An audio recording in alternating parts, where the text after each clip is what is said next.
Class 12.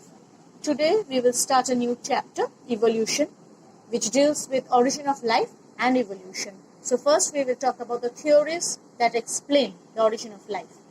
Now life is supposed to have been created nearly 4,000 to 4,200 million years ago.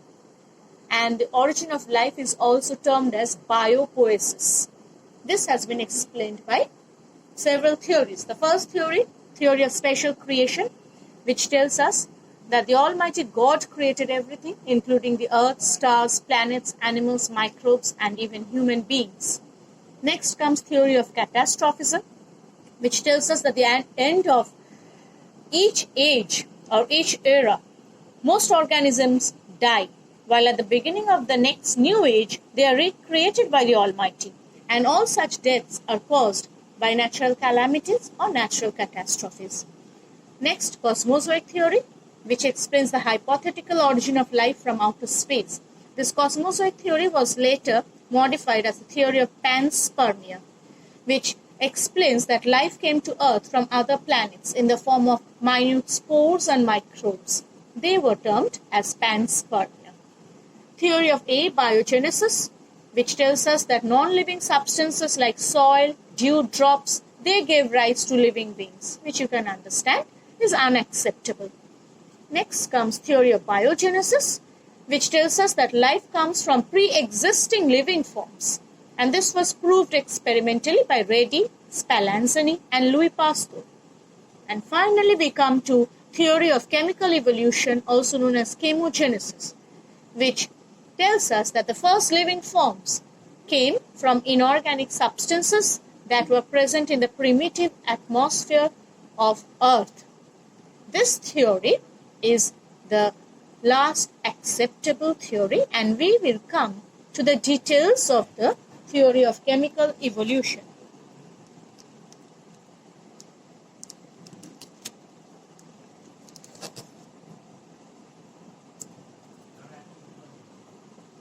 So here we come to the theory of chemical evolution proposed by Oparin and Halden. They stated that the primitive atmosphere of the primitive Earth was reducing in nature. It was called the reducing atmosphere because there was no free oxygen at that time. So what were the properties of reducing atmosphere? There was no free oxygen. Temperature was nearly 4,000 to 8,000 degrees Celsius. The gases that were present existed in free atomic forms of those gases like hydrogen, nitrogen, and carbon.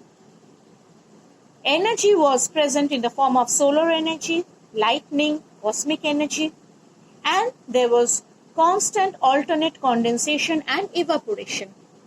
These free atomic gases, in the presence of ultraviolet rays, lightning, cosmic radiations, they combined with each other to form certain inorganic molecules like water, ammonia, and carbon dioxide, and one organic compound called methane. These inorganic molecules and methane, they underwent complexities to form simple organic compounds like sugars, amino acids, fatty acid, and glycerol, alcohol. These simple organic compounds went through polymerization and they formed complex organic compounds. Like sugars formed complex carbohydrates like polysaccharides, fatty acids, and glycerol formed fats, amino acids formed proteins, and there were nitrogenous bases also that formed nucleic acids. These complex organic compounds were found in the hot oceanic water, and this oceanic water was termed as the hot dilute soup by Halden. The organic compounds that were present in the hot dilute soup, they formed cluster of molecular aggregates, and they were termed as coacervates. These coacervates went through complexities giving rise to the first living form called eobiont or protobiont, and since they had nucleic acids within them, the free genes, in the form of free genes, they could replicate, and the first primitive cell was formed. So these are the steps of the Oparin and Halden's theory. These are the main keywords as well, which you have to keep in mind while writing down the answer. This is very important. It can come as a 5-mark question. This theory has been experimentally proved by Miller and Urey in the laboratory. Now they had taken 2 flasks. This is a spark chamber with 2 electrodes that you can see, which can provide nearly 75,000 volts of energy for simulation of lightning. And this is another flask used for boiling water.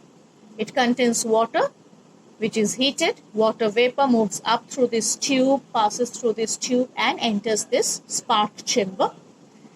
And a mixture of gases which were present in the primitive atmosphere.